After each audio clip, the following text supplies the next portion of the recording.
자, KBS에서 여론조사를 돌렸어요. 인천 계양 이재명 대 원희룡 44대 34 10% 차이. 실제로 가면 더 벌어질 거라고 저는 개인적으로 생각합니다. 이 지역은 민주당 지지세가 높은 곳이고 41대 33, 그리고 이번 총선은 현 정부 견제가 더 높은 지역이다. 정권 심판론이죠. 이재명 대표가 원희룡한테 진다라는 생각은 해본 적이 없으니까 저기는 안 될 거고, 저는 15% 이상 차이 나지 않을까 이런 생각이 들어요. 자, 박광원과 이수정 가상 대결했습니다. 자, 봐봐. 박광원도 살아있어. 무슨 공천학살이야. 공천학살 아니지. 박광원도 날렸어야지. 고민정도 날렸어야지. 안 날렸잖아. 시스템 공천이라니까. 우리 크리스탈 8% 차이면 이거는 박광원이 못하고 있는 거다. 8%뭐 오차범위거든요. 이게 플러스 마이너스 4점 몇 %니까 정도로 대충 8% 정도가 이제 오차라고 보면 되는데, 오차범위 내라고 보면 되는데, 오차범위 내이고요. 40%와 32% 경기 수원 정도 민주당 지지세가 높은 지역이에요. 여기도 정부 심판, 정권 심판론이 우세한 지역입니다. 총선 인식은 정권 심판론이 확실히 우세해요. 자, 경기 분당 을입니다. 김병욱 대 김은혜. 김병욱 의원에 대해서 아는 사람이 별로 없을 거예요. 이분은 대표적으로 중앙 정치를 아예 안 하는 분입니다. 지역 정치만 하는 분이에요. 사실 국회의원이 중앙 정치를 하는 게 맞냐, 지역 정치를 하는 게 맞냐, 뭐 이런 거는 의견이 갈리긴 하는데, 어쨌든 이 김병욱이라는 사람은 지역 정치에 올인하는 사람이에요. 그래서 중앙 정치에 얼굴이 나오질 않아. 지역구 관리만 하고 지역 현안 문제만 하고 약간 이런 스타일이에요. 36대 36입니다. 경기 분당에서 36대 36. 김은혜 같은 네임드가 이렇게 박빙으로 나온다? 이거는 김병욱이기 때문에 가능한 겁니다. 왜냐? 여기는 정당 지지도 차이 보세요. 29%대 41%예요. 국민의힘이 압도적으로 많은 지역이 분당이거든요. 그런데도 김병욱과 김은혜는 너무 유명한 사람이잖아. 근데 36대 36이 나오는 건 김병욱이기 때문에. 여기는 다른 사람들 경선 이런 것도 안 해. 그냥 김병욱이 가야 돼. 질 수도 있습니다. 김병욱이기 때문에 이 정도 나오는 거고. 네, 대단한 거죠, 사실. 김은혜가 다시 국회에 가는 걸 우리가 봐야 되겠습니까? 이거 진짜? 자, 경남 양산을입니다. 김두관 대 김태호 37대 40 오차범위 내로 나왔는데, 여기가 갑자기 핫플레이스가 돼버렸습니다. 김태호는 경남에서 선거의 신으로 알려져 있는 사람이에요.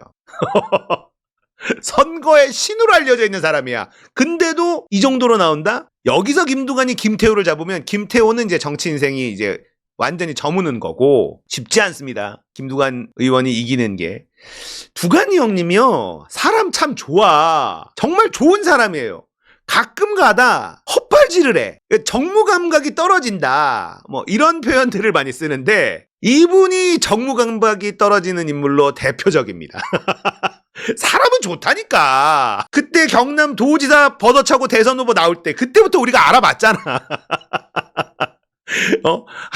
그 판단, 헛발질을 자꾸 해. 사람은 좋은 사람이다. 예.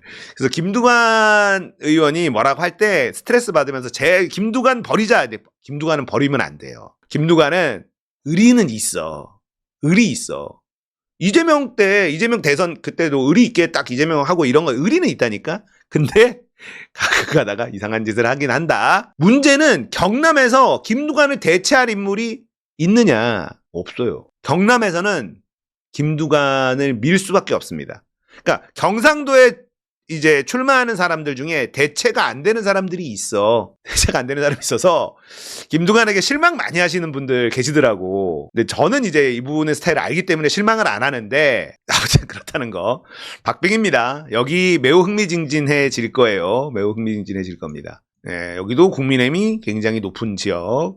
이런데도 이 정도 하고 있고, 김태호는 특히나 선거를 너무 잘하는 사람이기 때문에 쉽지 않은 싸움이 될 거고요.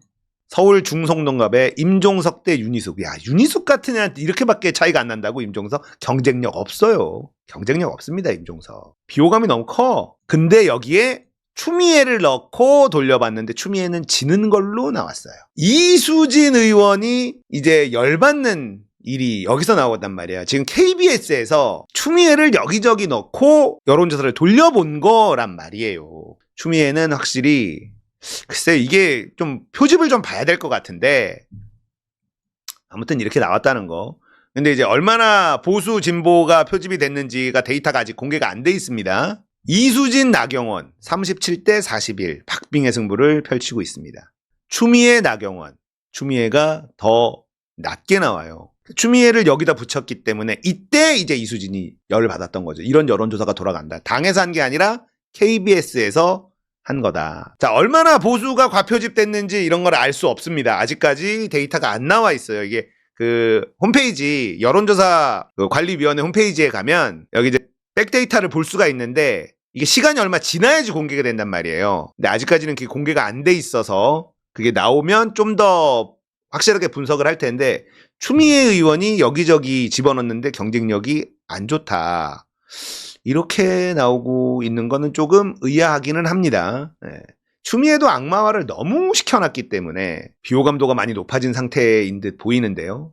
아무튼 지금 여론조사 결과를 KBS 얼마나 신뢰할 수 있을지는 내부 세부 데이터를 좀 봐야 되겠지만 무시할 수는 없으니까 긴장해야 되는 거죠. 추미애를 나경원하고 붙이는 건 참 반대예요. 추미애는 안전한 곳으로 가는 게 맞습니다. 그리고 전체 선거에 도움을 주고 무조건 이번에 국회의원 시킨 다음에 국회의장을 해야 돼요. 국회의장을 해야 되기 때문에 굳이 박빙의 승부에 이런 데를 갈 필요가 저는 없다고 생각을 해요. 광주 이런 데 가면 됩니다. 저는 그런데 확실한 지역구에 가고 전체 선거에 박빙의 승부처 이런 데에서 지지자들 결집시키는데 추미애만한 카드가 없단 말이에요. 그럴 때 이제 전체적인 선거 운동을 이렇게 해주는 게 저는 좋다고 생각을 하고 어쨌든 전라도 쪽에 추미애가 가는 게 저는 맞다 이런 생각을 하거든요. 개인적인 생각입니다. 아무튼 만만치는 않네요. 예, 만만치 않은 그림이 나오고 있습니다. KBS 여론조사 얼마나 신뢰할 수 있을지 세부 데이터를 좀 더 확인한 다음에 다시 한번 말씀드리도록 하고 지금까지 나온 거 우리가 긴장해야 된다. 긴장해야 된다라는 말씀을 드리고 싶어서 KBS 여론조사 결과 가지고 왔습니다. 우리가 또 자제해야 될 게 뭐냐면 저거 구라다. 저거 아니다. 이렇게 생각하면 안 돼요. 세부 데이터도 보고 지금 이런 게 결국은 여론조사가 여론을 만드는 짓을 하고 있으니 우리가 이거에 대해서 긴장하고 우리끼리 더 똘똘 뭉치고 이렇게 해야 되는 겁니다. 저번 대선 때 여론조사 저거 구라다 믿지 마라 하다가 결국 졌잖아요. 무시하면 안 돼요. 특히나 KBS나 MBC나 이 SBS나 지상파에서 하는 여론조사는 그래도 신뢰할 만한 여론조사 기관이 한단 말이죠. 그런 부분이 있어서 믿고 안 믿고의 영역이 아니야. 참고해야지. 사람들아, KBS는 믿지도 마. 저거 다 구라야. 우리가 보고 싶으면 보고 듣고 싶으면 들으면 진다니까? 그러면 지는 거야. 상황이 이렇다. 이게 진실이 아니다 하더라도 이게 지금 방송에 나가고 있다. 그럼 우리가 더 긴장하고 어떻게 하면 이길까를 고민해야지. KBS는 안 봐도 돼요. 그걸 왜 갖고 와? 이러면 안 된다니까. 긴장해야 됩니다.